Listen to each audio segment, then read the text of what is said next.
آپ تمام سامعین کی صحت و سلامتی کے لیے بالخصوص صاحب فرش کی جتنے بھی بزرگان ہیں ان کی فیملی میں اگر کوئی مریض ہیں، خصوصاً ہمارے برادر عزیز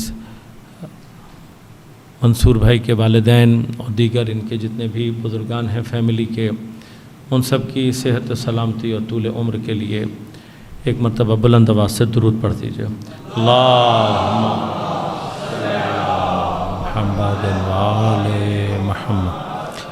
اس بارگاہ کے جتنے بھی بانیان جو دنیا سے جا چکے، وہ خدمت گزار جو دنیا میں نہیں ہیں، موجودہ جتنے بھی خدمت گزار ہیں، ان کی توفیقات اور ان سب کے مرحومین کے لیے ایک مرتبہ بلند آواز سے درود پڑھ دیجیے۔ اللہم صلی علی محمد وآل عجل فرجہم۔ اعوذ باللہ السمیع العلیم من الشیطان الرجیم، بسم اللہ الرحمن الرحیم۔ الحمد للہ الذی ہدانا لہذا وما کننا لنہتدی لولا ان ہدانا اللہ لقد جاءت رسل ربنا بالحق۔ الصلاة والسلام على رسول المسدد المصطفى الأمجد المحمود الأحمد أبي القاسم محمد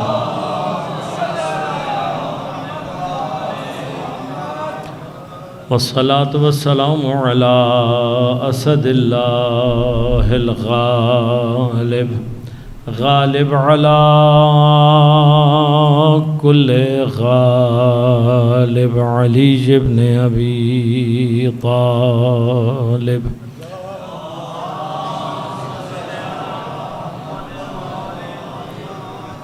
الصلاة والسلام على سيدة المعصومة المظلومة الطاهرة البتول بضعة الرسول فاطمة الزهراء سيدة نساء العالمين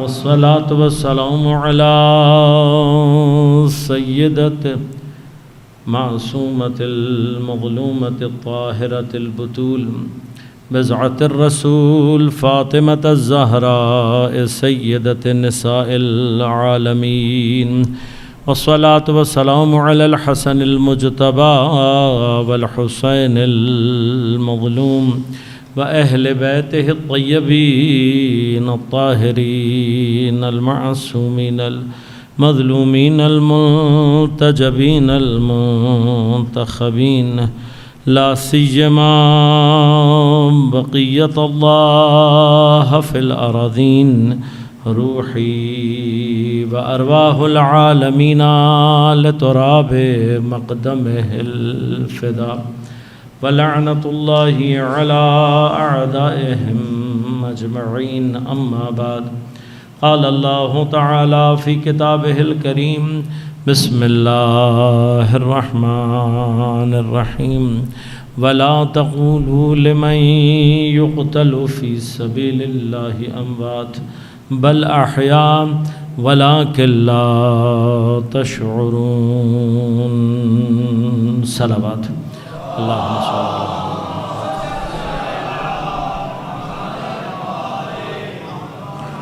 مومنین کرام، سامعین محترم، عزیزان گرام قدر، فلسفہ شہادت کے عنوان سے ہم نے جس گفتگو کا آغاز کیا تھا، آج اس سلسلے کی آخری گفتگو آپ کی خدمت میں پیش کروں گا۔ کوشش کروں گا کہ مطالب کو کسی منطقی انجام تک پہنچا سکوں۔ آج کی شب شہادت امام زین العابدین علیہ الصلاۃ والسلام،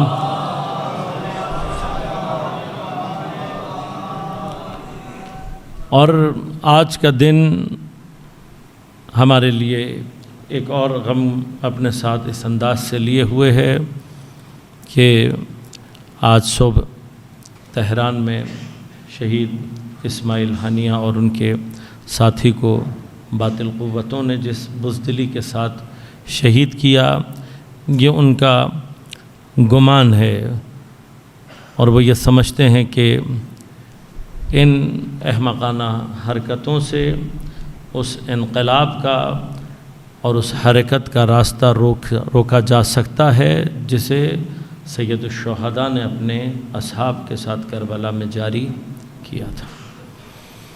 1400 سال سے سید الشہداء کی یہ تحریک اور یہ حرکت ہر آنے والی گھڑی میں پہلے سے زیادہ مضبوط ہو رہی ہے، اور اس حرکت کو مزید تقویت انہی شہداء کے خون سے حاصل ہوتی ہے کہ جس کی بنا سید الشہداء اور آپ کے اصحاب نے کربلا میں رکھی۔ یہ پروردگار کا وہ نور ہے کہ جس کے لیے فرمایا واللہ متم نورہ ولو کرہ الکافرون۔ یہ چاہتے ہیں کہ اپنی پھونکوں سے خدا کے چراغ کو بجھا دیں، لیکن اللہ اپنے نور کو مکمل کرنے والا ہے، کافروں کو یہ بات کتنی ہی بری کیوں نہ لگے۔ میں کوشش کروں گا کہ جن مطالب کا سلسلہ میں نے آپ کی خدمت میں جاری کیا تھا ان کو کسی منطقی نتیجے تک پہنچاتے ہوئے ہم نے گزشتہ 3 دن میں جو ابحاث پیش کی ہیں اور اس سے جو نتیجہ میں لینا چاہتا ہوں، اگر خدا نے توفیق دی انشاءاللہ، اور کوشش کروں گا کہ وہاں تک آپ کو پہنچا سکوں۔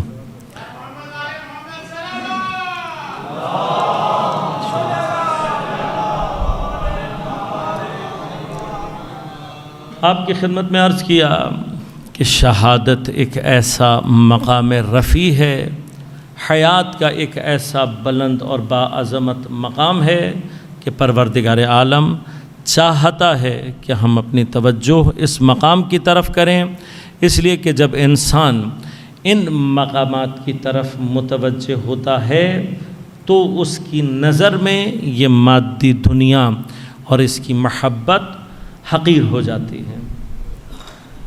دین مبین اسلام کہیں پر بھی ہمیں یہ تعلیم نہیں دیتا کہ ہم زہد اور تقوی کے نام پر دنیا میں محنت کرنا چھوڑ دیں، دنیا میں ترقی کرنا چھوڑ دیں، ہر طرح کی کسی بھی سائنٹیفک ڈیولپمنٹ اور ان تمام چیزوں کو، ان میں سے کوئی بھی چیز حب دنیا نہیں کہلاتی۔ جو نگاہ دنیا پر رکھنی ہے وہ صرف ایک ٹول کی، ایک سواری کی نگاہ ہے۔ اگر انسان دنیا کو آخرت کی سواری سمجھ کر استعمال کرے تو جتنی بہترین سواری دنیا میں کرے گا، آخرت میں اتنا بہترین مقام خود بخود حاصل کرے گا۔ جو اصل ہے وہ یہ کہ اس دنیا سے، اس کے آسائشوں سے، اس کی لذات سے انسان محبت پیدا نہ کرے، لہذا اگر کسی بھی مقام پر کوئی بھی ایسا مرحلہ آئے کہ خدا اپنے بندے سے دنیا کی کسی چیز کو چھوڑنے کا حکم دے تو بندہ خدا کی خاطر اسے چھوڑنے کی قوت اپنے اندر رکھتا ہو۔ تو بنیادی طور پر جو انسان کا ایمان کا امتحان ہے وہ اسی شے کا نام۔ لہذا یہ جس حیات کی طرف خدا ہمیں شہداء کے ذریعے سے متوجہ کر رہا ہے، اور شہداء ان کو شہید کہا ہی اسی نسبت سے جاتا ہے کہ وہ ایک ایسے واقعے، وہ ایک ایسی حیات، وہ ایک ایسے مقام کی شہادت ہمیں دے رہے ہوتے ہیں، گواہی ہمیں دے رہے ہوتے ہیں کہ جس تک پہنچنا ہمارے لیے عام حالت میں ممکن نہیں ہوتا۔ لہذا اس اعتبار سے میں نے کل بھی آپ کی خدمت میں عرض کیا تھا کہ شہید عالم ملک و عالم ملکوت کے درمیان واسطے اور وسیلے کا کام انجام دیتا ہے۔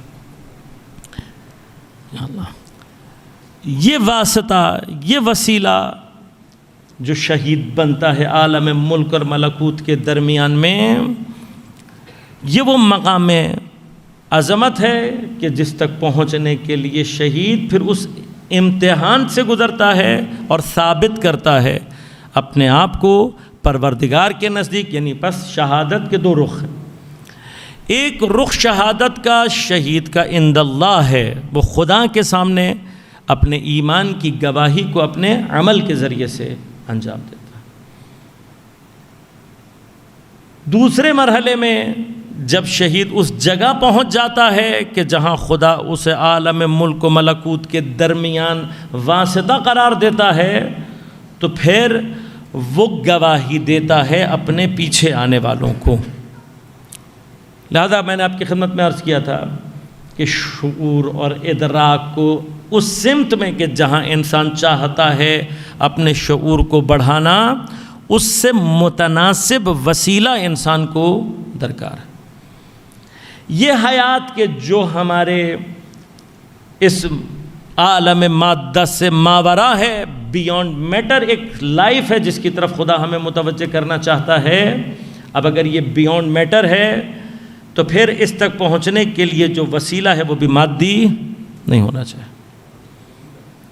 لہذا اللہ تبارک و تعالی نے اس دنیا کے اندر ہمیں جس حیات کو دے کر بھیجا ہے اور بائی ڈیفالٹ ہم لے کر آئے ہیں، وہ حیات مادی.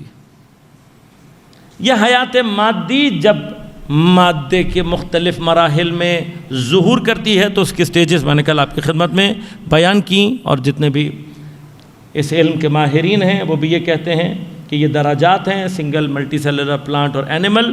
یہ سارے کے سارے اسی حیات کی ترقی کے مختلف مقامات ہیں کہ جیسے جیسے اگلے مرحلے میں حیات جاتی ہے اور زیادہ طاقتور، پاورفل، متنوع ہوتی چلی جاتی ہے. لیکن ان تمام مراحل کو طے کرنے کے بعد وہ مرحلہ کہ جہاں انسان پہنچنے کے بعد اب وہ جگہ کہ جہاں سے انسان نے انسان بننا ہے، حیات انسانی کو گزارنا ہے. لہذا قرآن نے جو انسان کے لیے مختلف الفاظ استعمال کیے ان میں فرق بنیادی طور پر یہ، کچھ مقامات پر اللہ تبارک و تعالی ہمیں بشر کہہ کر مخاطب کرتا ہے. انی خالق بشرا من طین، میں بشر بنانے جا رہا ہوں کس سے؟ مٹی سے.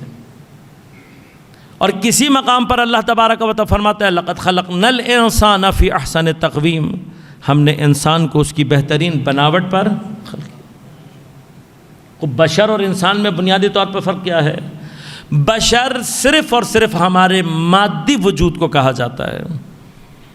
لہذا جب بشریت کی بات کی ہے اللہ تبارک و تعالیٰ نے تو کہا انی خالق بشرا من طین، میں مٹی سے بشر بنانے جا رہا ہوں. لیکن جس وقت انسانیت کو ملحوظ رکھا ہے تو پھر صرف اس کے مادی وجود کو نہیں، وَإِذَا سَوَّيْتُهُ، جب میں اس کو بیلنس کر لوں، وَنَفَخْتُ فِيهِ مِنْ رُوحِي، اور اس میں اپنی روح میں سے پھونک دوں، فَقَعُوا لَهُ سَاجِدِينَ، اس وقت اس کو سجدہ. لہذا انسان جہاں کہیں پر بھی اللہ نے کہا ہے تو اس کی جو روحانی ڈائمنشن ہے، اسپریچول ڈائمنشن ہے، اس کو ملحوظ خاطر رکھا ہے، اس کو کنسیڈر کیا. لہذا انسان اس مادے اور روح کے کمبینیشن کا نام ہے. بشر اس کی صرف اور صرف وہ فزیکل فارم ہے کہ جس میں وہ کسی بھی حیوان سے مختلف نہیں ہے. اب ہمارے پاس یہ مرحلہ کہ ہمیں شہید کی حیات سمجھ میں نہیں آ رہی ہوتی، اس کی ایک اہم وجہ یہ ہے کہ ہم تشابہ سے، سملیرٹیز سے دھوکہ کھا جاتے ہیں. بہت مرتبہ ایسا ہوتا ہے کہ کچھ چیزوں کا ظاہر یکساں ہوتا ہے لیکن ان کے پیچھے ان کی جو کاز ہے وہ ڈیفرنٹ ہوتی ہے. اب اگر کاز ڈیفرنٹ ہو جائے تو ہو سکتا ہے ظاہر میں نظر آنے والا عمل ایک ہو لیکن اس کے آثار مختلف. میں ایک چھوٹی سی مثال دیتا ہوں پھر بات کو آگے بڑھاتا ہوں. ایک زمانے میں آج سے تقریباً 25-30 سال پہلے بلوچستان میں کمپیوٹرز آتے تھے اسمگل ہو کر جاپان سے. اب جو اسمگل کرنے والے تھے اس زمانے میں ان بیچاروں کو، ویسے بھی 30 سال تقریباً پہلے کا جو زمانہ تھا، کمپیوٹر اتنا عام نہیں تھا، بہت شاذ و نادر لوگوں کو پتہ تھا. اور وہ ٹی وی کا زمانہ ہوا کرتا تھا. تو اسمگل کر کے لانے والوں کو ابتدا میں یہ بات معلوم ہی نہیں تھی کہ جسے وہ ٹی وی سمجھ کے لا رہے ہیں وہ ٹی وی نہیں ہے، مانیٹر ہے. تو انہوں نے جب اپنے طور پر اس ٹی وی کو چلانے کی بہت کوشش کی اور وہ نہیں چلا تو وہ یہ سمجھ کر کہ یہ بیکار ہو گیا ہے اسے پھینک دیتے تھے یا بہت ہی سستے داموں بیچتے. اب وہ زمانے میں جو پڑھے لکھے افراد تھے وہ ان کے اس جہل کا فائدہ اٹھاتے تھے. ان سے جا کر پوچھتے تھے ہاں بھائی خان صاحب یہ خراب ٹی وی کتنے کا ہے؟ تو وہ کہتا تھا بھائی یہ ایسے ہی لے جاؤ یا مفت میں یا بہت کم پیسوں میں. سوال یہ جو اس وقت اس چیز کو اپنے آپ سے جدا کر رہا ہے یہ اختیاراً کر رہا ہے یا اجباراً کر رہا ہے؟ یقیناً اجباراً. کیوں؟ اپنے جہل کی وجہ سے وہ یہ سمجھ رہا ہے کہ یہ شے بیکار ہے. لیکن آج اگر میں ویسے ہی چلتا ہوا اسی زمانے کا کمپیوٹر 386 ہوا کرتا تھا، آج کے بچوں کے سامنے اگر میں اس کمپیوٹر کے بعض خواص بیان کر دوں تو بیچارے پوری رات یہ سوچتے رہیں گے کہ یہ لوگ اس زمانے میں کرتے کیا تھے. 386 کا زمانہ جب ہارڈ ڈسک جو تھی جو بہت زیادہ سمجھی جاتی تھی وہ 64 MB کی ہارڈ ڈسک ہوا کرتی تھی. تو آج کے بچوں کو اگر یہ بات بتاؤ تو سب سے پہلے تو وہ یہی پوچھیں گے کہ یہ کمپیوٹر چلتا کیسے تھا. وہ زمانہ اگر اس زمانے کا چلتا ہوا کمپیوٹر لا کر میں آج کے کسی جوان کو کہوں گا بھائی میری طرف سے گفٹ ہے آپ کو، تو بچہ اگر میرے احترام میں لے بھی لے گا تو گھر جا کر کیا کہے گا؟ کہے گا مولانا صاحب نے اپنے گھر کا کچرا نکالنا تھا مجھے دے دیا. بھائی کچرا تو نہیں ہے، چلتا ہے. ایک زمانے میں بڑا کام بھی ہوا اس پہ، لیکن اب وہ اس کو قبول نہیں کرے گا. اگر میرے کہنے پر لے بھی گیا تو لے جا کر گھر کے کسی کونے یا کچرے میں پھینک دے گا. یہ کیوں پھینک رہا ہے؟ کیسے یہ نہیں پتہ کہ اس کا مسئلہ کیا ہے؟ اچھی طرح جانتا ہے، عالم ہے. لیکن اس کی مشکل اس جاہل والی مشکل نہیں ہے. اس کی مشکل یہ ہے کہ اب یہ ترقی کی جس سطح پر کھڑا ہوا ہے جہاں پر یہ ہے، اب یہ جو کمپیوٹر سائنسز میں پڑھ رہا ہے، اب جو چیزیں اس کے پاس موجود ہیں ان کی حیثیت یہ ہے کہ یہ کمپیوٹر اب اس کے ساتھ چل اس کی اوقات نہیں رہی، اس کے اندر حیثیت نہیں ہے. اگر یہ اس کمپیوٹر کو ساتھ رکھنا بھی چاہے تو اس کی ترقی کے راستے میں رکاوٹ ہوگا. پس اگر اس کو اب مزید ترقی کرنی ہے تو اب یہ ترقی کا تقاضا ہے کہ اسے چھوڑنا ہوگا. پر یہ دو مقامات ہیں کہ جہاں پر ایک مرتبہ کوئی شخص کسی شے کو اجباراً ترک کر رہا ہے اور ایک مقام وہ ہے کہ جہاں کوئی اختیاراً ترک کر رہا ہے. لہذا غور کیجئے گا، جہاں کہیں پر بھی اجباری مسئلہ ہے تو قرآن نے آواز دے کر کہا کل نفس ذائقۃ الموت ثم الینا ترجعون. ہر صاحب نفس کو ہم پہلے موت کا ذائقہ چکھائیں گے. یہ موت کا ذائقہ چکھانا ضروری کیوں ہے؟ اس لیے کہ یہ اوپر جانے کے لیے آمادہ. الذین یفرون منہ، وہ لوگ کہ جو موت سے فرار کر رہے ہوتے ہیں، یہ موت سے بھاگنے والے ہیں. الذین تفرون منہ، اے لوگوں جو تم موت سے بھاگ رہے ہو، انہ ملاقیکم، یہ تو خدا سے ملانے والی ہے. لیکن اب جو دنیا سے محبت کرتا ہے وہ دنیا سے محبت کی وجہ سے خدا سے ملنے سے فرار کر رہا ہوتا ہے، موت سے فرار کرتا ہے. اب جو موت سے فرار کر رہا ہے اسے زبردستی موت کا ذائقہ چکھانا پڑے گا. پھر ثم، اس کے بعد الینا ترجعون، صرف ہماری طرف تمہیں پلٹایا جائے گا. ترجعون مجہول کا صیغہ ہے، یعنی تم آنے والے نہیں ہوں گے، تمہیں زبردستی خدا کی طرف پلٹایا جائے گا. اب جتنے وہ افراد کہ جو خدا کی طرف جانا نہیں چاہتے ان کو موت کا ذائقہ چکھا کر زبردستی خدا کی طرف لے جایا جائے گا. یہ سب وہ ہیں کہ جن کے لیے اللہ نے موت کو قرار دیا ہے. اب مشکل کیا ہے ہماری؟ یہ جب مرتے ہیں تو ان سے بھی کوئی آثار زندگی ظاہر نہیں ہو رہے ہوتے. وہ جو خدا کی راہ میں چلا گیا اس سے بھی کوئی آثار حیات ظاہر نہیں ہوتا. ہم کون سی حیات کو ڈھونڈ رہے ہیں؟ حیات مادی کو. اور اس تشابہ کی وجہ سے ہم سمجھ رہے ہوتے ہیں جیسے یہ مرا ہے ویسے وہ بھی مر گیا، جبکہ وہ مرا نہیں ہوتا، وہ اپنی مرضی سے بدن کو چھوڑ رہا ہوتا ہے. لہذا یہ مقام کیا ہے؟ یہ مقام وہ ہے کہ جس کے لیے خدا کہہ رہا ہوتا ہے یا ایتھا النفس المطمئنہ، اے اطمینان رکھنے والے نفس، تجھے موت چکھانے کی ضرورت نہیں ہے، تجھے زبردستی پلٹانے کی ضرورت نہیں ہے۔ ارجعی الی ربک راضیۃ مرضیہ، بلکہ تو اپنی مرضی سے اپنے پروردگار کی طرف پلٹ۔ اللہم صلی علی محمد۔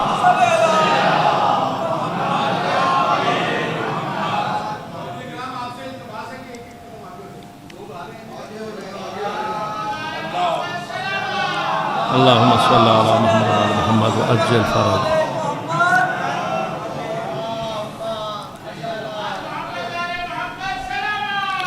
اللہم صلی علی محمد۔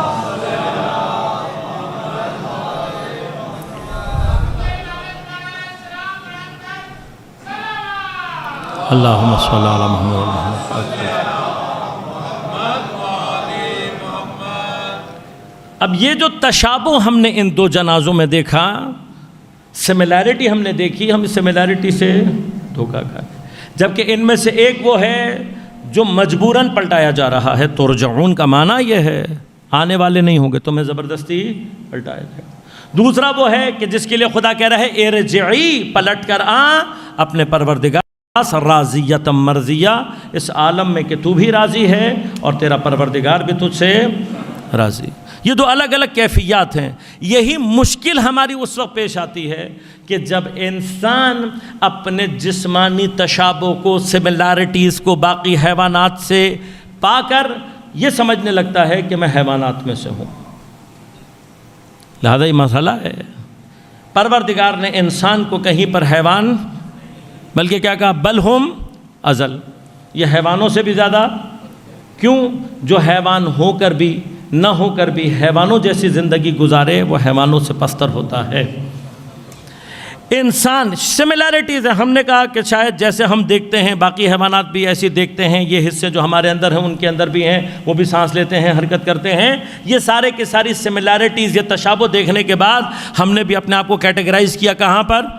اینیملز پہ۔ لہذا کہیں ہم نے اپنی تعریف سوشل اینیمل کی، کہیں ہم نے اپنے آپ کو حیوان ناطق کہا۔ یہ ساری کی ساری آیت اللہ جوادی عاملی حفظہ اللہ فرماتے ہیں کہ اگر انسان واقعاً اپنی خلقت پر غور کرے تو جو فرق انسان کے اور حیوانات کے اندر ہے وہ یہ بتانے کے لیے کافی ہے کہ حیوان کی کیٹیگری اور ہے، انسان کی کیٹیگری۔ جو بنیادی ترین فرق ہے، اور یہ چیلنج کر رہا ہوں، اس کو جا کر کہیں پہ بھی دیکھ لیجیے گا، دنیا میں کوئی ایک بھی حیوان ایسا نہیں ہے کہ جو دنیا میں آتے ہوئے بائی ڈیفالٹ اپنی زندگی، اپنی لائف سائیکل کو کمپلیٹ کرنے کا علم ساتھ لے کر نہ آتا۔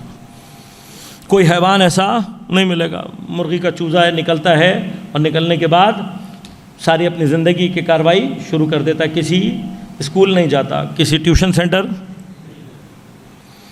ضرورت نہیں ہے۔ بعض حیوانات اتنے پیچیدہ علوم کو اپنے آپ سے ظاہر کرتے ہیں کہ آج تک انسان ان کو سمجھنے میں اور ریزالو کرنے میں جٹا ہوا ہے۔ ماڈرن ٹیکنالوجی کے ذریعے سے بھی ابھی تک ایگزیکٹلی وہاں تک پہنچ نہیں پایا۔ مثلاً مکڑی جو اپنے جالے بناتی ہے، ان میں سے بعض جالے ابھی تک اتنے پیچیدہ ہیں کہ انسان اس کی جیومیٹریکل کوڈز کو کھول نہیں سکا پوری طرح سے۔ اتنا پیچیدہ علم رکھنے کے بعد بھی کچھ اور مزید نہیں سیکھ سکتی، کسی کو کچھ اور سکھا، اس کے علاوہ کچھ اور نہیں آتا۔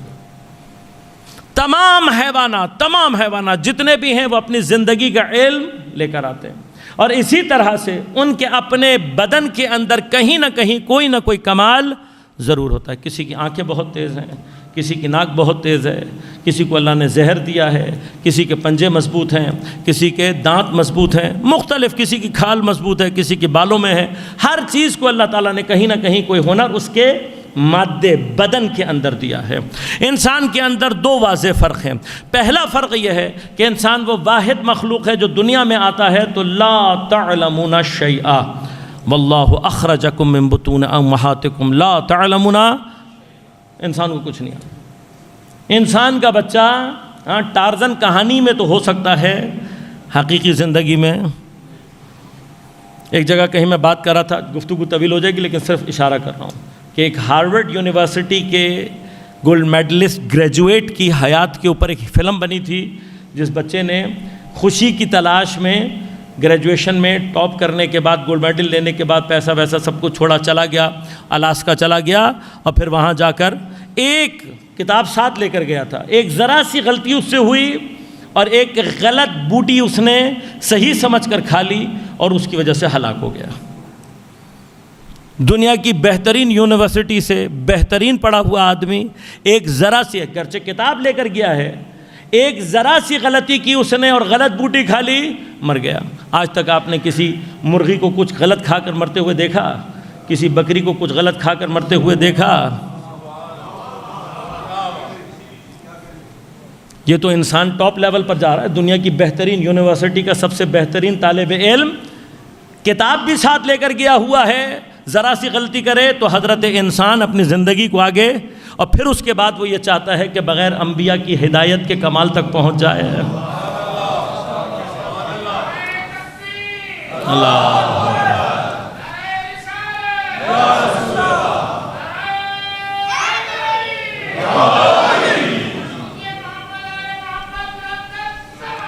اللہم صلی علی محمد و علی محمد عجل فرجہ۔ بس پہلا فرق انسان کے اندر کیا ہے؟ یہ واحد ہے کہ جس کو اللہ تعالیٰ کوئی علم کے بغیر دنیا میں بھیجتا، کچھ نہیں، زیرو۔ دوسری چیز، انسان کے بدن کے اندر ظاہری طور پر کوئی کمال نہیں ہے۔ کبھی البتہ انسان شناسی پہ تفصیلی گفتگو کروں گا تو پھر وہاں بہت ساری چیزیں ہیں جو بیان کروں گا، لیکن ظاہری طور پر نہ اس کی آنکھیں تیز ہیں، نہ اس کے کان تیز ہیں، نہ دانت تیز ہیں، نہ بھاگ سکتا، کچھ بھی نہیں کر سکتا۔ ظاہری طور پر انسان میں کوئی نہیں ہے۔ اگر انہی دو باتوں کو انسان سمجھ جائے تو اسے پتہ لگے گا کہ وہ حیوانیت کے لیے خلق نہیں ہوا۔ اس کی خلقت کا ہدف ہی کچھ اور ہے۔ خالق نے اس کو سب سے مختلف پیدا ہی اسی لیے کیا ہے کہ انسان کو اللہ نے دنیا کے لیے نہیں اپنے لیے خلق کیا ہے۔ اصل کمال انسان کا اسی چیز کو دریافت کرنا ہے۔ پوری دنیا اللہ نے ہمارے لیے خلق کی ہے، ہمیں اپنے لیے خلق کیا ہے۔ اسی چیز کو ہم نے بنیادی طور پر ڈھونڈنا ہے۔ لہذا انشاءاللہ میں نے عرض کیا، کبھی عقائد کی اور انسان شناسی کی بحث ہوئی تو وہیں پر بتاؤں گا کہ یہی کمبینیشن جو اللہ تعالیٰ نے انسان کو کیا کیا، انسان کو لا علم پیدا کیا، اور اس لا علمی کے ساتھ اللہ نے اس کو عقل کا جوہر دیا۔ باقی تمام حیوانات کو اللہ نے ان کی زندگی گزارنے کا علم تو دیا ہے، عقل۔ اب یہ جو اللہ نے کمبینیشن بنایا ہے، کیا کمبینیشن ہے؟ ایک طرف سے اللہ اسے عقل دے رہا ہے اور دوسری طرف سے اسے لا علم پیدا کر رہا ہے۔ یہ عقل اور لا علم جب کمبینیشن صحیح بنتا ہے، اگر عقل صحیح ڈائریکشن میں حرکت کر رہی ہو تو سوائے خدا کے کسی اور تک پہنچتی ہی نہیں ہے۔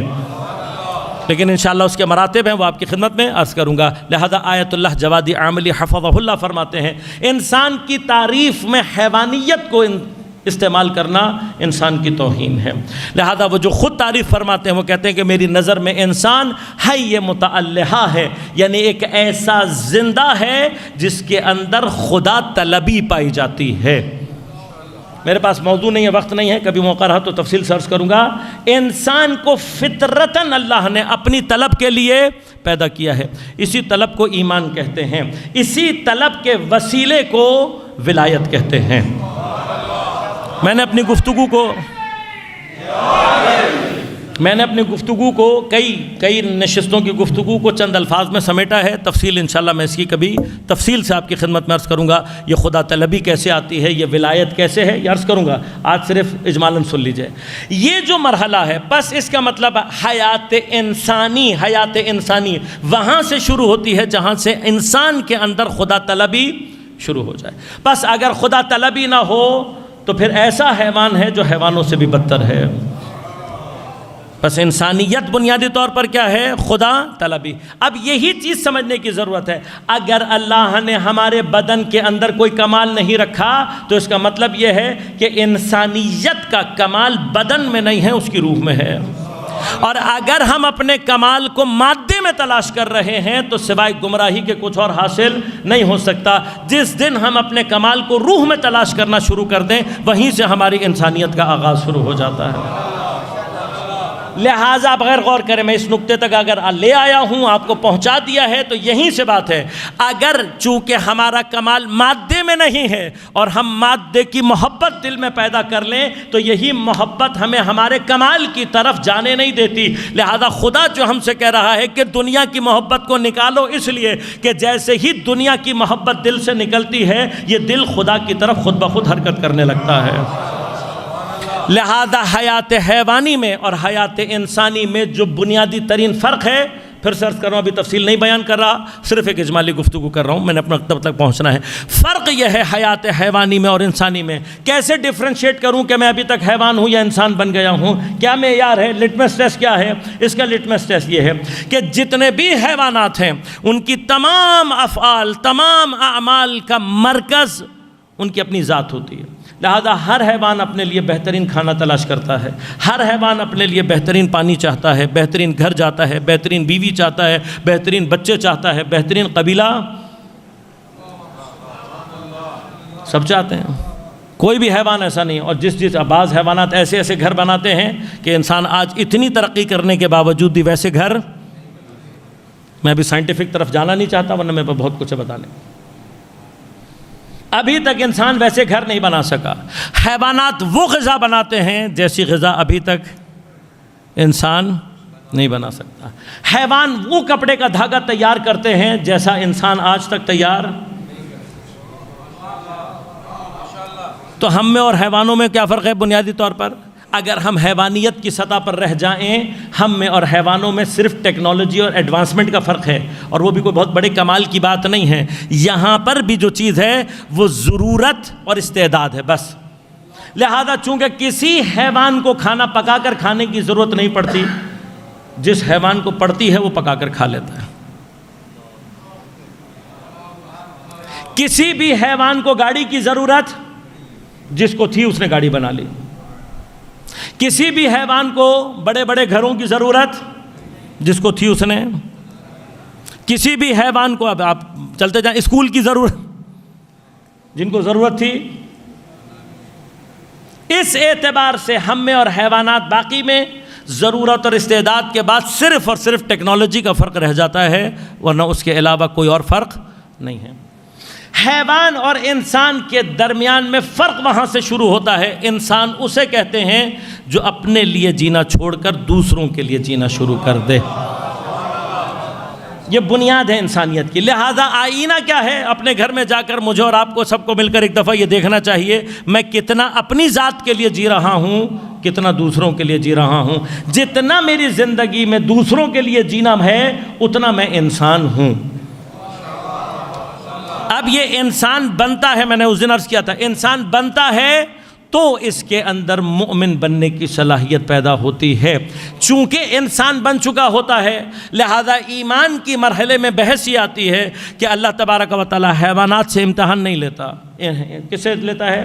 امتحان لیتا ہے انسانوں سے، لہذا انسان سے امتحان لیتا ہے، حیوان سے۔ لہذا دنیا میں جتنے آپ کو ایسے حیوانات ملیں گے اللہ تعالیٰ انہیں کسی مشکل میں ڈالتا ہی۔ ہاں، ہمارے بعض لوگ پوچھتے ہیں ان کو کچھ نہیں ہوتا، ان کو اس لیے نہیں ہوتا کیونکہ یہ خدا کے سامنے ثابت کر چکے ہیں کہ ہم نے حیوان سے اوپر نہیں جانا۔ تو جب وہ ثابت کر دیتے ہیں کہ ہم نے حیوانی رہنا ہے تو خدا بھی امتحان اٹھا لیتا ہے۔ بس جس کی زندگی میں ذرا سی بھی کوئی مشکل موجود ہے، ذرا سی بھی کوئی امتحان موجود ہے، اتنی ہی کیفیت کے ساتھ اس کے اندر انسانیت موجود ہے۔ اب یہ فیصلہ خود کر لو، امتحانوں سے جان چھڑا کر حیوان بننا ہے یا مشکل امتحان دے کر انسانیت سے آگے نکل کر ایمان کے مرحلے میں داخل ہونا ہے۔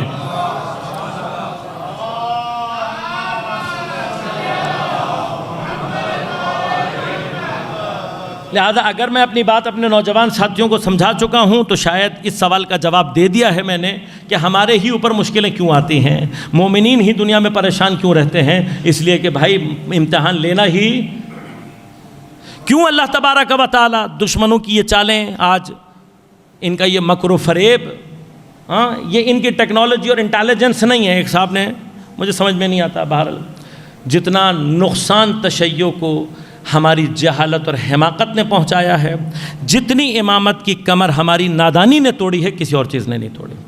لہذا احتجاج تبرسی میں خود امام کا شکوہ ہے، قد آزانا جہلاء الشیعہ و حمقاؤہم، ہمیں سب سے زیادہ اذیت شیعوں کے جاہلوں نے اور احمقوں نے دی۔ اگر کوئی ایک خدمت بھی اس وقت بھی اپنے زمانے کے امام کی کرنا چاہتے ہو، خدا کے لیے اپنے آپ کو جہالت اور حماقت کی سرحد سے باہر نکالو۔ جہالت اور حماقت، یہ جتنی ہوشیاری آپ کے اندر جوتے اور کپڑے خریدتے وقت ہوتی ہے نا، جتنی ہوشیاری، کم از کم اتنی ہوشیاری دین کے لیے اختیار کرنا شروع کر دیں۔ کم از کم کہہ رہا ہوں، خدا کے لیے یہ سمجھیں، ہر وہ مجلس کہ جو سید الشہداء کے نام پر بنا دی جائے وہ مجلس سید الشہداء نہیں ہوتی۔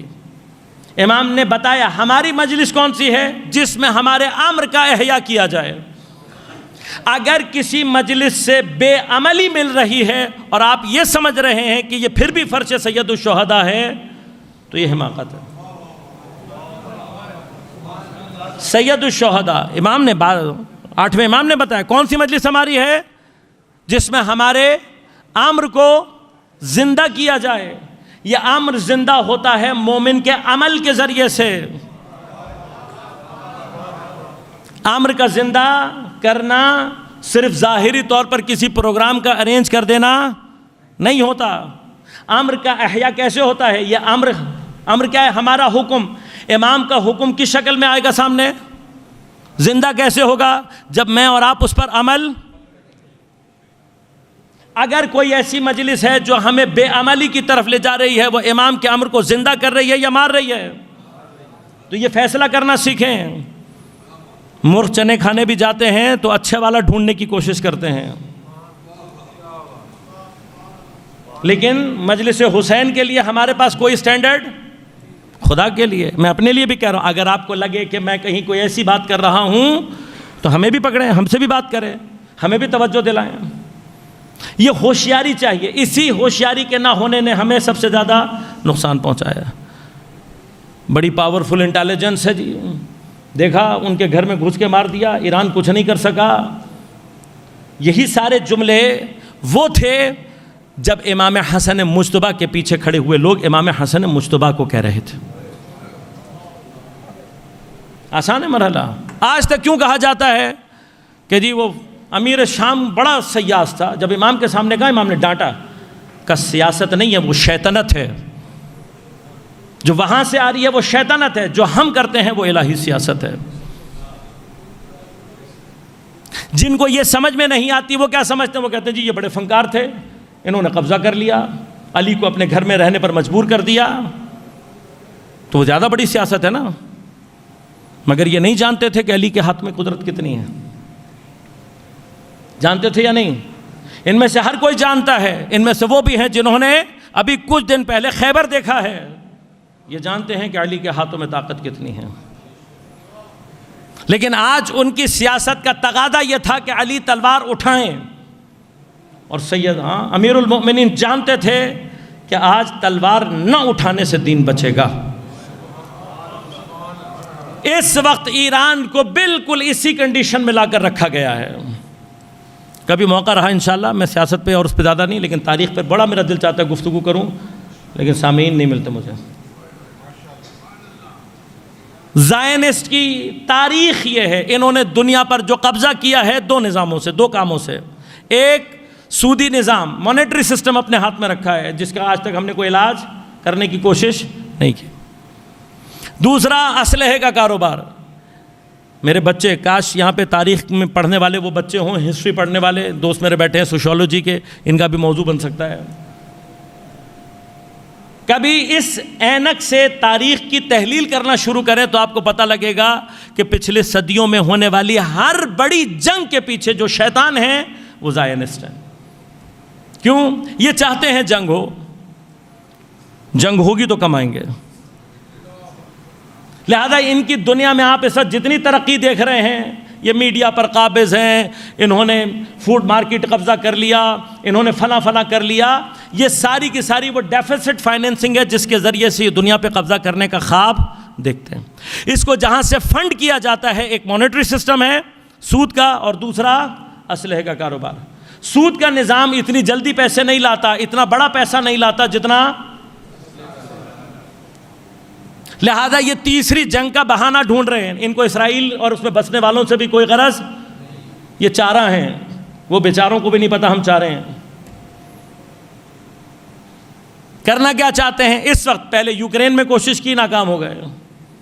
اب کیا چاہ رہے ہیں؟ صرف چاہ یہ رہے ہیں کہ کسی طرح سے عالمی جنگ آئے ہو تاکہ اسلحہ بکے، ہم دوبارہ سے طاقتور ہوں، پھر ان کو غلام.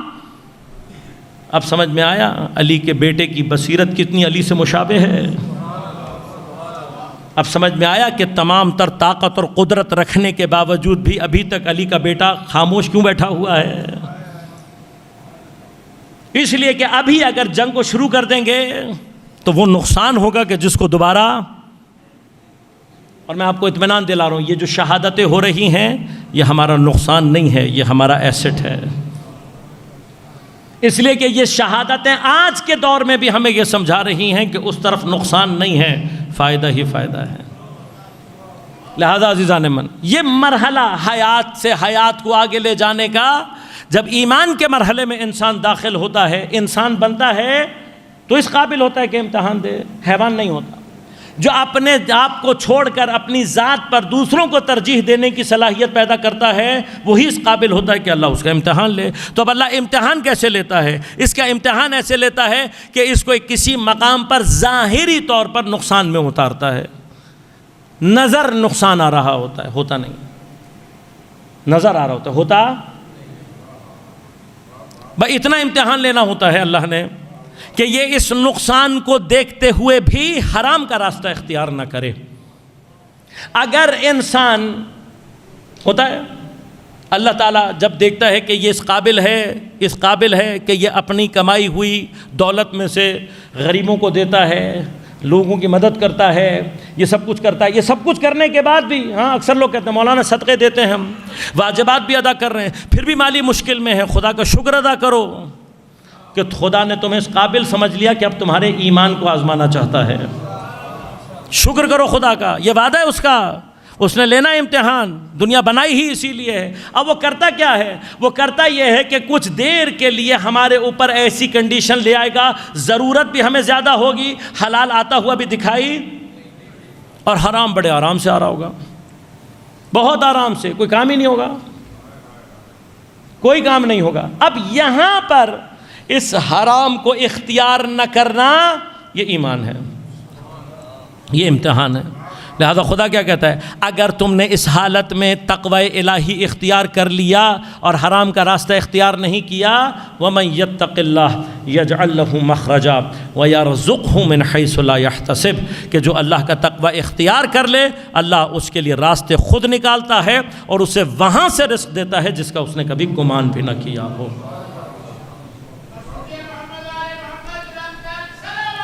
اللہم صلی اللہ. اب یہ جو لا یحتسب اس کا معنی کیا ہے؟ اس کا معنی یہ ہے کہ اس کو نظر نہیں آ رہا ہوگا تب خدا دے گا، اگر نظر آ جائے تو پھر امتحان نہیں ہے. لہذا خدا کے امتحان کا انداز ہی یہ ہے کہ آگے کچھ نظر نہیں آ رہا ہوتا. اب مال کے معاملے میں کیا ہے؟ آپ امتحان دیں، صبر کریں، اللہ آپ کے اوپر رزق کے دروازے کھول دے گا. لیکن اگر کہیں اللہ جان کا امتحان مانگ لے، لہذا وہ کیا کہتا ہے؟ من یقرض اللہ قرضا حسنا یضاعف له، جو کوئی بھی اللہ کو قرضہ دے گا اللہ اس کو بڑھا کر دے گا. یہاں تو بڑھا کر سمجھ میں آ جائے گا، لیکن اگر کوئی جان دے دے تو جو اللہ پیسہ بڑھا سکتا ہے، اگر کوئی اللہ کو اپنی جان دے دے تو وہ جان بڑھا سکتا ہے یا نہیں بنا سکتا؟ بڑھاتا ہے. سوال یہ ہے کہ جب یہ دی ہوئی جان دینے کے بعد بڑھتی ہے تو مجھے اور آپ کو کیسے پتہ لگے گا؟ اس لیے کہ جان دینے والا تو چلا گیا، جان دینے والا چلا گیا. اس نے، میں نے عرض کیا، جان دے کر شہادت دی اللہ کو، اپنے ایمان کو. جان دینا آسان ہے؟ نہیں ہے. یہاں یہی لگتا ہے نا کہ جان دے رہا ہوں میں، بس اللہ یہ دیکھتے ہوئے کہ اسے یہ لگ رہا ہے کہ میں جان دے رہا ہوں، ابھی اس کے خون کا پہلا قطرہ زمین پر نہیں گرتا، اللہ اسے وہ حیات دیتا ہے جو اصلاً جسم کی محتاج نہیں رہتی. اب جب وہ حیات جسم کی محتاج نہیں رہتی تو وہ جسم چھوڑ رہا ہوتا ہے. ہم جیسے احمق یہ سمجھ رہے ہوتے ہیں کہ مر رہا ہے، مر نہیں رہا ہوتا، اپنی مرضی سے اپنے اس جسم کو چھوڑ رہا ہوتا ہے. اب مشکل کیا ہے؟ وہ حیات کہ جو وہاں تک پہنچ گئی ہے اس کے اور میرے درمیان میں لنک کیسے پیدا ہوگا؟ لہذا خدا نے آواز دی سورہ مبارک آل عمران میں، وَلَا تَحْسَبَنَّ الَّذِينَ قُتِلُوا فِي سَبِيلِ اللَّهِ أَمْوَاتًا بَلْ أَحْيَاءٌ عِندَ رَبِّهِمْ يُرْزَقُونَ. یہ اپنے پروردگار کی جانب زندہ ہیں، رزق دیے جاتے ہیں، لیکن صرف رزق نہیں دیا جاتے. فَرِحِينَ بِمَا آتَاهُمُ اللَّهُ مِنْ فَضْلِهِ، بلکہ اللہ جو فضل ان کو دیتا ہے اس فضل کی وجہ سے بڑی خوشگوار اور فرحت کے عالم میں ہوتے ہیں. پھر کیا کرتے ہیں؟ يَسْتَبْشِرُونَ بِالَّذِينَ لَمْ يَلْحَقُوا بِهِمْ مِنْ خَلْفِهِمْ أَنْ لَا خَوْفٌ عَلَيْهِمْ وَلَا هُمْ يَحْزَنُونَ. یہ کیا کر رہے ہوتے ہیں؟ یہ بشارت دے رہے ہوتے ہیں. شہید کیا کر رہا ہوتا ہے؟ بشارت دے رہا ہوتا ہے. کس کو دے رہا ہوتا ہے؟ بالذین لم یلحقوا بہم، ان لوگوں کو بشارت دے رہا ہوتا ہے جو ابھی ان سے ملحق نہ ہونے کا معنی کیا ہے؟ وہ شہید ہو گیا یا ابھی شہید نہیں ہوئے، لیکن اس کو بشارت دے رہا ہے. وہ کون ہے؟ میں اور آپ ہیں؟ نہیں، میں اور آپ بھی نہیں. کیوں؟ یہ کون ہے؟ من خلفہم، اس کے بالکل پیچھے بلا فاصلہ کھڑا ہوتا ہے. پس اب غور کیجئے گا، شہادت کے دو رخ ہیں، میں نے عرض کیا، ایک رخ خون کا ہے، ایک پیغام کا ہے. خون کا رخ دینے والا خدا کے پاس اپنی شہادت کو دے کر اس منزل تک پہنچ جاتا ہے. اب وہاں سے عالم ملکوت سے وہاں پہنچ کر وہ کیا کہہ رہا ہوتا ہے؟ یستبشرون، بشارت دے رہا ہوتا ہے، اللہ خوف علیہم ولا ہم، کہ یہاں کوئی خوف نہیں ہے، آ جاؤ، بڑی زبردست جگہ ہے یہ. لیکن اس بشارت کو اس سے ریسیو کر کے ہم تک پہنچانے والا کون ہے؟ جو شہید کے پیچھے اسی مقام پر کھڑا ہوتا ہے جہاں شہید نے اپنا مشن چھوڑا ہوتا ہے. پس یہ چین بنتی ہے، کنیکٹیوٹی پیدا ہوتی ہے. اس شہید کے جو خون کا نذرانہ دے کر، شہادت دے کر اس منزل پر پہنچ گیا، اور اس فرد کے ذریعے سے جو اس کے پیچھے اس کے مشن کو جاری کرنے کے لیے کھڑا ہوتا ہے، یہ مقام شہادت پر ہوتا ہے پیغام کے، وہ مقام شہادت پر ہوتا ہے خون کے. ان دونوں کے ارتباط سے وہ رابطہ ایجاد ہوتا ہے جو عالم ملک اور ملکوت کو آپس میں کنیکٹیوٹی دیتا ہے. لہذا ہم میں سے، آپ میں سے ہر کوئی اس مقام پر بھی پہنچ سکتا ہے کہ جہاں شہیدوں سے رابطہ پیدا ہو جائے. اس کے لیے ضروری کیا ہے؟ کسی شہید کو تلاش کرو کہ جس کی زندگی تمہارے سے مشابہ ہو، ایسے شہید کو تلاش کرو کہ جس کی فکر تمہارے فکر سے مشابہ ہو، اور دیکھو اس نے وہ کیا کام کیا تھا جس کی وجہ سے باطل مجبور ہوا تھا اسے شہید کرنے پر. جہاں اس نے اپنا کام چھوڑا تھا اس کے آخری قدم پہ قدم رکھ کر اس کے کام کو آگے بڑھانا شروع کر دو، وہ وہاں سے تمہیں یہاں بشارت دینا شروع کر دے گا. لہذا شہادت کے یہ دونوں رخ وجود میں آتے ہیں، خون کا رخ اور پیغام کا رخ. لہذا جس کسی نے بھی کربلا سے کوفہ اور شام کو جدا کیا وہ کبھی بھی فلسفہ شہادت کو سمجھ ہی نہیں سکتا. یہ جو امام حسین کے ساتھ شہداء ہیں، یہ سارے کے سارے وہ ہیں کہ جنہوں نے خون کا نذرانہ دیا. نذرانہ دینے کے بعد یہ وہاں پہنچے ہیں کہ ان سے بالکل ملحق کھڑے ہوئے ہیں اسیران کربلا. اب یہ جو ان کے اوپر مصیبت آ رہی ہے، شیطان اپنی پوری قوت سے یہ چاہتا تھا کہ یہ اس قدم پر سے قدم کو ہٹا دیں. ہٹا سکتے تھے یا نہیں اٹھا سکتے تھے؟ جناب زین، مثلا کہہ رہا ہوں، مثال کے طور پر میرے خموم خاک، اگر ان میں سے کوئی ایک بھی یہ چاہتا کہ آگے یزید کے سامنے، ابن زیاد کے سامنے معذرت خواہی کر لے، ذرا سا جھک جائے، معاملہ ختم ہو جاتا. لیکن انہوں نے سر نہ جھکا کر یہ بتایا ہے کہ جو بیعت کا انکار حسین نے کیا ہے وہی انکار جناب زینب کا ہے، وہی انکار امام سجاد کا ہے، یہی انکار بیعت کا مرحلہ ہے. ایک نے خون سے دیا، دوسرا پیغام کے ذریعے سے دینے کے لیے تیار ہے. میں نے 4 دن محنت کی ہے آپ کو صرف یہاں تک پہنچانے کے لیے. اب اگر کسی کو سمجھ میں آنا چاہتا ہے، کوئی سمجھنا چاہتا ہے، تو امام سید ساجدین کی عظمت اس مقام سے شروع ہوتی ہے. الہی سلسلے میں کمال کی منزل کو جس جگہ سید الشہداء نے اپنے اور اپنے اصحاب کے خون کے ساتھ پہنچایا تھا، اس کو اسی عظمت کے مقام سے آگے لے کر چلنے والی ذات کو سید الساجدین کہتے ہیں.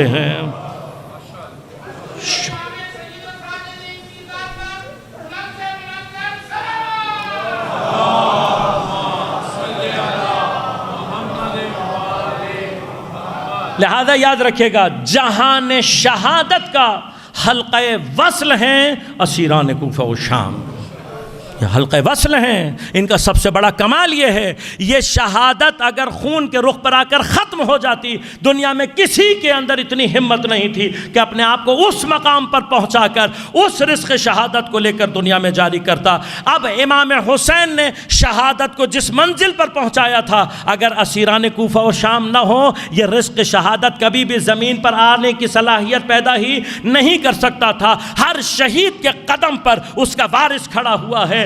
علی اکبر کے قدم پر لیلا کے قدم ہیں، قاسم کے قدم پر جناب ام فروہ کے قدم ہیں، کلثوم کے قدم جناب عباس کے پیچھے ہیں، امام حسین کے قدم پر سید الساجدین کے قدم ہیں، قدم بقدم کھڑے ہوئے ہیں۔ اب سمجھ میں آیا کیوں جا رہی ہیں یہ؟ ایک ایک شہید کے قدم پر قدم کھڑا کر کے اپنے آپ کو اس مقام سے ملحق کر رہی ہیں۔ یہ حلقہ وصل ہے، یہ حلقہ وصل ہے۔ اس شہادت کے سردار کو حسین کہتے ہیں، اس شہادت کے سردار کو سید الساجدین کہتے ہیں۔ لہذا یہ ہماری کمظرفی ہے، معذرت کے ساتھ کہوں گا، ہم نے اپنے اس امام کو پہچاننے میں بڑی غلطیاں کی ہیں۔ ہم یہ سمجھ رہے ہیں کہ بس ایک ایسا امام ہے جو روتے روتے دنیا سے چلا گیا۔ نہیں، رویا ہے۔ جس نے کربلا دیکھی ہو وہ کیسے نہیں رو سکتا؟ لیکن سید ساجدین کا یہ گریہ کمزوری کا گریہ نہیں ہے، بلکہ یہ گریہ اس شہادت کو ادا کرنے کا گریہ ہے کہ جس کے ذریعے سے پیغام سید الشہداء کو آج تک زندہ رکھا ہوا ہے۔ یہ فرش عزا اگر کسی کا صدقہ ہے تو میرے مولا امام سید الساجدین کا صدقہ ہے۔ اس کو خون جگر دیا ہے میرے مولا نے۔ لیکن کوئی یہ سمجھ لے کہ انقلاب حسین کی انقلابیت کربلا میں ختم ہو گئی، وہ بھول جائے۔ ایسا نہیں ہے، ایسا نہیں ہے۔ آج اگر ہمارے دلوں میں، ہمارے اندر ذرا سی بھی کوئی تحریک موجود ہے، ذرا سا بھی کوئی جلتا ہوا چنگاری موجود ہے، تو کربلا کی وجہ سے ہے۔ اور جو پوری کربلا کا وارث ہے، اس کا قلب لاوا نہ ہو تو کیا ہو؟ لہذا یہ سید السجاد کے وجود کا اثر تھا کہ خاموش رہ کر بھی جتنے انقلابات اس مولا کے ذریعے سے وجود میں آئے ہیں کوئی نہیں۔ لہذا کبھی تاریخ کی تحلیل کریں گے تو آپ کو پتہ لگے گا کہ یہ اسٹریٹجیز تھی میرے مولا کی، کہ جس کی وجہ سے قیام توابین وجود میں آیا، قیام مختار وجود میں آیا، قیام جناب زید شہید وجود میں آیا۔ نیندیں حرام کی ہیں میرے مولا نے، لیکن یہ غم آپ کبھی موقع رہا انشاءاللہ تو عرض کروں گا، وقت میں گنجائش نہیں۔ کربلا کو ختم کر کے یزید پشیمان نہیں ہوا ہے اور جرأت مند ہوا ہے۔ کبھی جا کر تاریخ دیکھو، جھوٹ کے پلندوں پر پلنے والے، شجرہ خبیثہ کی ناپاک اولادوں،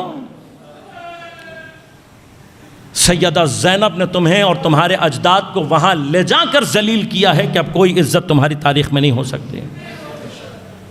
جب تک تاریخ کے سینے پر کوفہ اور شام لکھا ہوا ہے، یزید کا کوئی دفاع کرنے والا پیدا نہیں ہو سکتا، مگر یہ کہ جا کر اپنی ماں سے پوچھے کہ کیا غلطی کر کے آئی ہے۔ ایسی جگہ لے جا کر ذلیل کیا ہے علی کی بیٹی نے کہ اب یزید اور یزیدیت کے مقدر میں عزت نہیں۔ یہ کمال ہے میرے مولا کا۔ وہ جرأت کا آغاز کر رہا ہے تو حسین کا بیٹا خاموش نہیں ہے۔ لہذا اپنے امام نے اپنے طور پر کام کیے ہیں، یہ اس کے اندر جرأت پیدا ہوئی ہے کہ کربلا کے 2 سال کے اندر اندر واقع حرہ ہوا ہے، اور اس ملعون نے مدینہ پر اور اس کے بعد پھر مکہ پر حملہ کیا ہے۔ جاؤ جا کر اپنی تاریخ میں پوچھو کہ پہلی مرتبہ مسجد النبوی میں گھوڑے باندھنے والے کون تھے، صحابہ کی ناموس سے تجاوز کرنے والے خبیث کون تھے، صحابہ کو قتل کرنے والے، مدینہ النبی کو تاراج کرنے والے لوگ کون تھے، پھر جا کر اپنے باپ یزید کے لیے کوئی بات کہنا۔ پوری تاریخ گواہ ہے کہ یہ اور جرأت مند ہوا ہے، اور اس جسور کو لگام دینے والی ذات امام سید الساجدین کی ہے۔ ایک کے بعد ایسے انقلابات پیدا کیے ہیں کہ بالآخر بنو امیہ اپنے گھٹنوں پر آ گئی۔ یہ کمال ہے میرے مولا کا۔ کبھی موقع رہا تو انشاءاللہ عرض کروں گا۔ جس کے سینے میں علی اکبر کا درد ہے، جس کے بدن پر قاسم کے ٹکڑوں کے نشان ہیں۔ کربلا کا کوئی ایک منظر انسان اگر دیکھ لے تو ساری عمر رونے کے لیے کافی ہے، جس کے قلب میں پوری کربلا آباد ہے۔ پھر اس نے اپنی سیرت میں کربلا کو آباد ہی ایسے رکھا، پانی کا جام سامنے آتا تو رونے لگتا، غذا سامنے آتی تو رونے لگتا، کسی جوان کی سیما کو دیکھتا تو رونے لگتا، کسی گود میں بچے کو دیکھتا تو رونے لگتا۔ ایک ایک عمل سے کربلا کو زندہ رکھا ہے، بڑی پابندیاں ہیں، ان پابندیوں کے سینے میں کربلا کو کیسے زندہ رکھنا ہے یہ کوئی سید الساجدین سے پوچھے۔ لیکن بڑی حالت غیر ہو جاتی میرے امام کی جب کسی جانور کو ذبح ہوتے ہوئے دیکھا۔ یہ منظر نہیں دیکھا جاتا تھا ان پر۔ کسی قصائی کو ذبح کرتے ہوئے لوگ اپنی چھریاں چھپا دیتے تھے امام سے، لیکن کوئی جانور دیکھ لیتے تو پوچھتے بھائی تو نے پانی پلایا یا نہیں؟ تیرا اوزار تیز تو ہے یا نہیں؟ وہ رو کر کہتے بھلا ہے، پھر رو کر کہتے ہائے میرے بابا 3 دن کا بھوکا اور پیاسا، خون خنجر سے کاٹا گیا گلا۔ لیکن اگر کوئی ذبیحہ دیکھ لیتے اتنا تڑپ تڑپ کر روتے، اتنا تڑپ تڑپ کر روتے کہ بے ہوش ہو جاتے، اور پھر رو رو کر کہتے میرے بابا کو جس طریقے سے پس گردن ذبح کیا گیا، حتیٰ حیوان کو بھی ایسے ذبح۔ پوری کربلا سینے میں لیے ہوئے ہے، لیکن کسی نے آ کر پوچھا مولا سب سے زیادہ ظلم کہاں پر گزرے ہیں؟ تو جس نے علی اکبر کا سینہ دیکھا تھا، جس نے قاسم کے ٹکڑے دیکھے تھے، جس نے عباس کے بازو دیکھے تھے، جس نے باپ کی گودی میں بچے کو ایک کان سے دوسرے کان تک ذبح ہوتے ہوئے دیکھا تھا، جس نے اپنے بابا کو گھوڑوں تلے رونتے ہوئے دیکھا تھا، اس نے کسی مقام کا نام لیا ہے تو شام ہے، اور 3 مرتبہ کہا ہے الشام الشام الشام۔ لہذا ساری زندگی شام کو یاد کر کے روئے۔ مجھے نہیں پتا شام شروع کہاں سے ہوئی ہے، لیکن ختم وہاں پر ہوئی ہے کہ جب میرا مولا اس حالت میں کھڑا ہوا تھا کہ ہاتھوں پر 4 سالہ بہن کا لاشا تھا،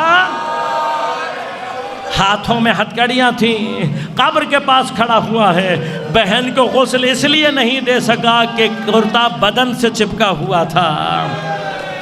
عجیب نصیب ہے میرے مولا کا، یا وہاں جنازے دفنانے آیا ہے تو کسی کا سر نہیں تھا، کسی کا بدن کچلا ہوا تھا، کسی کو میں سمیٹ کر قبر میں اتارا ہے، یا زندان میں جب اس سیدہ کو اتارا ہے تو اس کیفیت کے ساتھ اتارا ہے۔ لہٰذا ساری زندگی شام کو یاد کر کر کے روتا ہوا میرا امام۔ ارے جب زہر کا اثر دیا گیا تو اب مجھے ایک مرتبہ یہ سوچ کر بتاؤ کہ جس نے کربلا میں پیاس کو دیکھا ہوگا، جب زہر نے پیاس کی شدت کو اپنے عروج پر پہنچایا ہوگا، ارے اپنے کٹتے ہوئے جگر کو رو رہا ہوگا یا اپنے بابا کو یاد کر کے رو رہا ہوگا؟ ارے اپنے سینے کی تکلیف کو رو رہا ہوگا یا بھائی علی اکبر کو یاد کر کے رو رہا ہوگا؟ ارے گلے میں تکلیف ہو رہی ہوگی یا اپنے لیے رو رہا ہوگا یا اپنی 4 سالہ بہن کو رو رہا ہوگا؟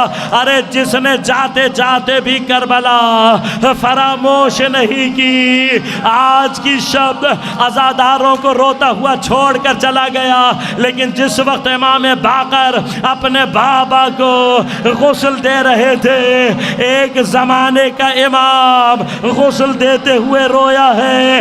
ایک وہ تھا جس نے ٹوٹی ہوئی پسلیوں کو دیکھا تھا، ایک یہ امام ہے جو گردن پہ توق کے نشانوں کو دیکھ رہا ہے، ہاتھوں میں ہتھکڑیوں کے نشانوں کو، پیروں میں بیڑیوں کے نشان کو۔ ارے جہاں جہاں امام باقر غسل دے رہے ہیں، کہیں تازی آنے کا نشان ہے، کہیں پتھر پتھر کا نشان ہے. ارے بیمار امام کو، زخمی امام کو.